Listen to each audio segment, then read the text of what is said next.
Olá, sejam bem-vindos ao canal Revolução Saudável. Durante essa semana eu estava conversando com a amiga e ela me queixando a questão de que tem tido dificuldades, que está 3 semanas em dieta e não perdeu nada de peso e nada de medida. E em comparação com outra amiga dela, que estava junto fazendo esse processo, ela perdeu 1,5 kg na primeira semana. E aí ficou essa questão de o que está acontecendo. Durante a fala ali, discutindo com ela alguns detalhes, eu pude entender o porquê dessa diferença. E eu vou trazer para vocês esse porquê e também outras dicas para que você consiga evoluir melhor nesse processo. Meu nome é Luciano, sou médico de família e comunidade, nutrólogo, e a gente está trazendo aqui esse quadro dentro do canal que é a Jornada do Peso Certo. Um quadro que vai abordar principalmente os aspectos ali de cuidados com a saúde, frente ao emagrecimento, a manutenção de peso perdido, para a gente conseguir evoluir com cada vez mais saúde. Nas últimas semanas, a gente teve esses 2 vídeos aqui já, um falando sobre o pilar central do emagrecimento, que é o déficit calórico, e outro falando sobre os macronutrientes, os principais nutrientes ali que a gente vai ter na dieta: carboidrato, proteína e gordura e suas proporções. Mas vamos lá para um aspecto prático disso. Primeiro, a gente precisa definir qual vai ser o nosso gasto calórico. Como é que eu vou saber isso? Existem várias calculadoras que ajudam a gente com as fórmulas preditivas ali ter uma noção desse gasto. Então, uma delas, que é uma das mais clássicas ali, seria de Harris-Benedict. Ela tem seus prós e contras, mas para a gente começar um processo de emagrecimento, de ajuste de dieta, pode ser útil. Então, nesse caso que eu vou trazer aqui de um paciente e do plano, seria uma paciente do sexo feminino que tem ali 28 anos, 1,67 de altura e 82 quilos, tá? E fazendo esse cálculo, a gente já chega em algumas bases ali de resposta.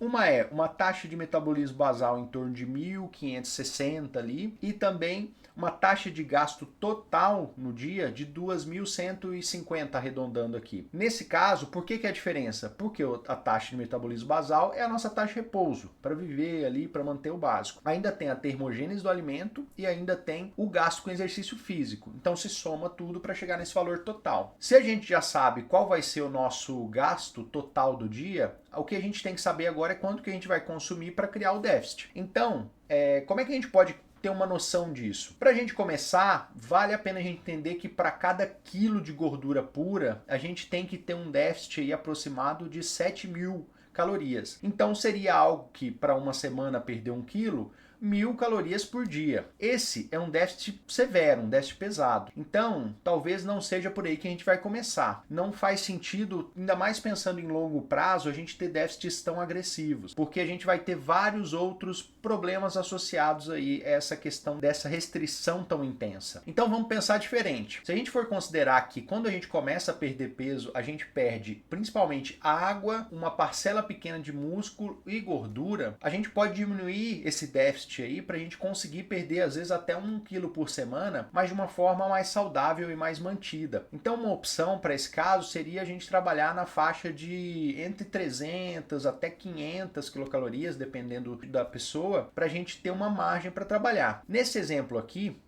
a gente trabalhou com uma margem de 500 quilocalorias, tá? E assim a gente começa a entender como é que vai ser essa distribuição. Se a gente teve ali 2.150 quilocalorias, se eu diminuo em torno de 500, eu vou chegar a 1.650, em torno disso. Então eu já consigo ter um déficit de 500 quilocalorias, mais o que eu vou perder em água nesse processo, a gente consegue quase chegar nesse 1 quilo. Agora então a gente vai ver, item por item, essa questão de uma dieta base para a gente ter uma noção de como que poderia ser distribuído essas 1.650 quilocalorias. Então, para a gente começar a entender, a gente vai avaliar esse plano nutricional de um dia dessa paciente. Aqui já ajustado para as 1.650 quilocalorias. Então, no café da manhã, a gente tem ali um pão francês convencional com 2 ovos, uma xícara de café com leite. Ah, Luciano, mas o pão ele não vai ser prejudicial ao emagrecimento? Ele não vai ter ali um índice glicêmico muito alto? Pessoal, calma. A gente tem que avaliar caso a caso e entender cada situação. Se eu tenho uma pessoa que ela tá num nível de consumo variado de alimentos muito processados, sem controle algum, a gente vai por etapas para fazer esses ajustes. De novo, as restrições muito severas inicialmente, elas podem fazer com que não não haja essa persistência, essa constância no processo. E isso vai diminuindo muito a adesão. Qual a melhor dieta? A que você consegue seguir. Então a gente precisa do déficit calórico e precisa ajustar. Talvez num segundo momento a gente troque ou não esse pão, mas isso vai ser avaliado no retorno. Então, dando sequência, a gente tem ali entre o café e o almoço nenhuma refeição, pela questão da rotina do paciente, da pessoa. No almoço, o arroz branco, 100 gramas, um arroz com feijão, né? Uma limonada, a salada associado ali e 200 gramas de peito de frango.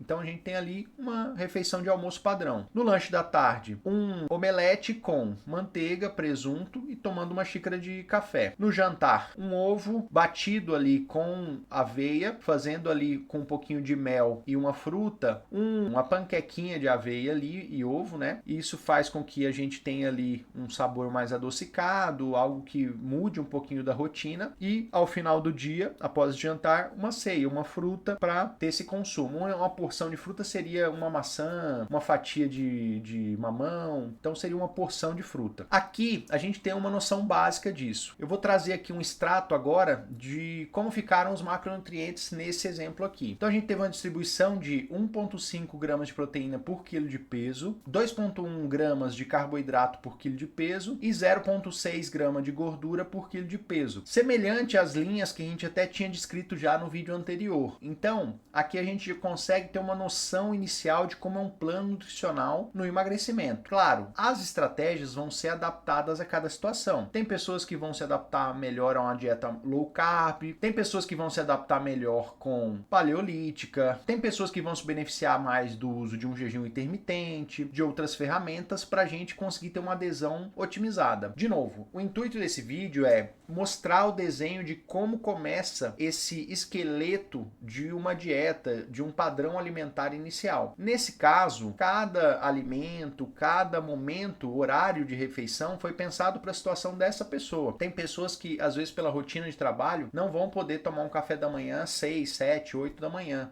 ou porque trabalham de madrugada, ou porque, às vezes, começam a jornada de trabalho muito cedo. Então, tudo é adaptado pessoa a pessoa. Os horários, os alimentos, a questão de cultura, isso é um processo individualizado. Mas lembra que eu falei no início do vídeo daquele caso da minha amiga que estava com essa oscilação? O que acontecia para ela? O ponto ali que serve como uma dica para vocês também, que pode fazer com que a gente tenha um superávit, perder ali essa qualidade dessa dieta, são os alimentos que a gente vai perdendo durante o dia. Como assim? No caso dela, a questão maior eram os líquidos açucarados, os líquidos adocicados, que ela ia ingerindo na rotina e não notando. Por exemplo, grande quantidade de café com açúcar, sucos adoçados durante o almoço, e isso ela imaginava que não teria diferença no valor total. Só que quando a gente vai ingerindo isso durante o dia, na soma, isso pode fazer uma diferença muito expressiva, principalmente sucos açucarados, refrigerantes, isso faz uma diferença muito importante. Então, o primeiro ponto seria cuidar com os líquidos com caloria, os líquidos açucarados. Um outro ponto que serve como orientação é a questão do manejo da hidratação. Quanto mais bem hidratado, você consegue ter menos fome. Se você estiver desidratado, pode ser até um gatilho para você comer mais, porque o corpo ele vai buscar essa água, mesmo que seja dos alimentos, talvez uma fruta, aquela vontade aumentada de comer. Outro ponto, cuidado com pular refeições. Se você tem um hábito alimentar mais regular, se você não pratica, por exemplo, um jejum intermitente, outra forma de jejum, você pular refeições pode fazer com que esse nível de desejo por alimento ele seja muito intensificado. Então você pula ali uma refeição, por exemplo, não toma o café e já vai para o almoço, isso faz com que a gente consiga ter uma fome muito aumentada, né? Um desejo muito aumentado. Isso pode acontecer, às vezes, de contrapartida com o período noturno, quando a gente come muito tarde, vai acordar de manhã sem fome no café da manhã, isso vai gerando um círculo aí. Então vale a pena ter atenção a essas dicas iniciais. Como agradecimento por esse vídeo, peço por favor que se inscreva no canal, comente se teve alguma dúvida, dá like, se for útil, mande para algum colega, alguma pessoa e vamos continuar aqui firme na jornada pelo peso certo. Um grande abraço, saúde a todos!